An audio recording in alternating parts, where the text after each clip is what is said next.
ओम नमः शिवाय। आप सभी का मेरे इस YouTube चैनल पर बहुत बहुत स्वागत है। सावन सोमवार की आप सभी को हार्दिक शुभकामनाएं। सावन का महीना भगवान शिव को समर्पित होता है और इस माह में सबसे विशेष होते हैं सावन के सोमवार व्रत। सावन के सोमवार व्रत करके और व्रत कथा पढ़कर या सुनकर जीवन के सभी कष्टों को दूर किया जा सकता है। तो आइए सुनते हैं सावन सोमवार व्रत कथा। एक समय की बात है, किसी नगर में एक साहूकार रहता था। उसके घर में धन की कोई कमी नहीं थी, लेकिन उसकी कोई संतान नहीं थी। इस कारण वह बहुत दुखी था। पुत्र प्राप्ति के लिए वह प्रत्येक सोमवार व्रत रखता था और पूरी श्रद्धा के साथ शिव मंदिर जाकर भगवान शिव और माता पार्वती की पूजा करता था। उसकी भक्ति देखकर एक दिन माँ पार्वती बहुत प्रसन्न हुई और भगवान शिव से उस साहूकार की मनोकामना पूर्ण करने का आग्रह किया। माता पार्वती की इच्छा सुनकर भगवान शिव ने कहा कि हे पार्वती, इस संसार में हर प्राणी को उसके कर्मों का फल मिलता है और जिसके भाग्य में जो हो उसे भोगना ही पड़ता है। लेकिन माता पार्वती ने साहूकार की भक्ति का मान रखने के लिए उसकी मनोकामना पूर्ण करने की इच्छा जताई। माता पार्वती के आग्रह पर शिवजी ने साहूकार को पुत्र प्राप्ति का वरदान दिया। शिवजी ने साहूकार को पुत्र प्राप्ति का वरदान तो दिया, लेकिन साथ ही यह भी कहा कि उसके बालक की आयु केवल 12 वर्ष होगी। माता पार्वती और भगवान शिव की बातचीत को साहूकार सुन रहा था। उसे न तो इस बात की खुशी थी और न ही दुख।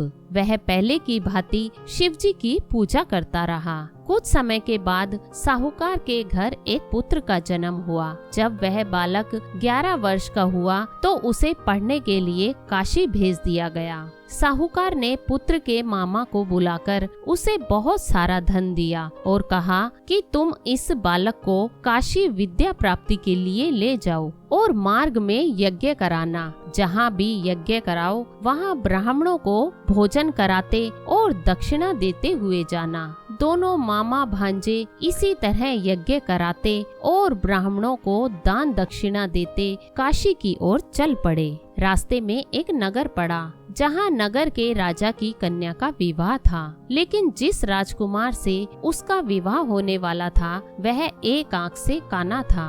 राजकुमार के पिता ने अपने पुत्र के काना होने की बात को छुपाने के लिए एक चाल सोची। साहूकार के पुत्र को देखकर उसके मन में एक विचार आया। उसने सोचा, क्यों न इस लड़के को दूल्हा बनाकर राजकुमारी से विवाह करा दूं। विवाह के बाद इसको धन देकर विदा कर दूंगा और राजकुमारी को अपने नगर ले जाऊंगा। लड़के को दूल्हे के वस्त्र पहनाकर राजकुमारी से विवाह कर दिया गया। लेकिन साहूकार का पुत्र ईमानदार था। उसे यह बात न्याय संगत नहीं लगी। उसने अवसर पाकर राजकुमारी की चुन्नी के पल्ले पर लिखा कि तुम्हारा विवाह तो मेरे साथ हुआ है, लेकिन जिस राजकुमार के साथ तुम्हें भेजा जाएगा वह एक आंख से काना है। मैं तो काशी पढ़ने जा रहा हूँ। जब राजकुमारी ने चुन्नी पर लिखी बातें पढ़ी तो उसने अपने माता पिता को यह बात बताई। राजा ने अपनी पुत्री को विदा नहीं किया,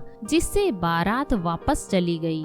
दूसरी ओर साहूकार का लड़का और उसका मामा काशी पहुँचे और वहां जाकर उन्होंने यज्ञ किया। जिस दिन लड़के की आयु 12 वर्ष की हुई उसी दिन यज्ञ रखा गया। लड़के ने अपने मामा से कहा कि मेरी तबीयत कुछ ठीक नहीं है। मामा ने कहा कि तुम अंदर जाकर सो जाओ। शिवजी के वरदान अनुसार कुछ ही देर में उस बालक के प्राण निकल गए। मृत भांजे को देख उसके मामा ने विलाप शुरू कर दिया। संयोगवश उसी समय शिवजी और माता पार्वती उधर से जा रहे थे। माता पार्वती ने भगवान से कहा, हे स्वामी, मुझे इसके रोने के स्वर सहन नहीं हो रहा है। आप इस व्यक्ति के कष्ट को अवश्य दूर करें। जब शिवजी मृत बालक के समीप गए तो वे बोले कि यह उसी साहूकार का पुत्र है जिसे मैंने 12 वर्ष की आयु का वरदान दिया। अब इसकी आयु पूरी हो चुकी है। लेकिन मातृ भाव से विभोर माता पार्वती ने कहा कि हे महादेव, आप इस बालक को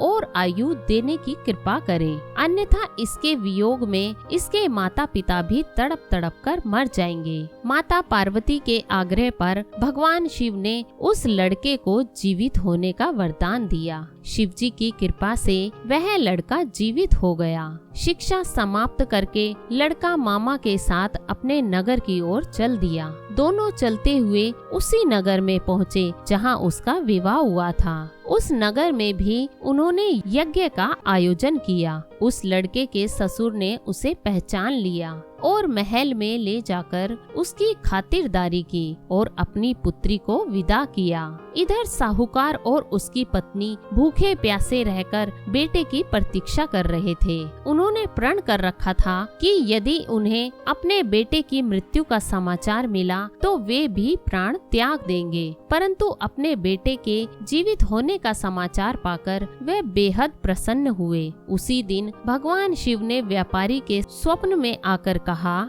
हे श्रेष्ठी, मैंने तेरे सोमवार के व्रत रखने और व्रत कथा सुनने से प्रसन्न होकर तेरे पुत्र को लंबी आयु प्रदान की है। इसी प्रकार जो कोई सोमवार व्रत करता है या कथा सुनता है और पढ़ता है, उसके सभी दुख दूर होते हैं और समस्त मनोकामनाएं पूर्ण होती है। बोलिए शंकर भगवान की जय। कथा अच्छी लगी तो वीडियो को लाइक, शेयर एंड कमेंट जरूर करें और इसी तरह की कथाओं को सुनने के लिए चैनल को जरूर सब्सक्राइब करें।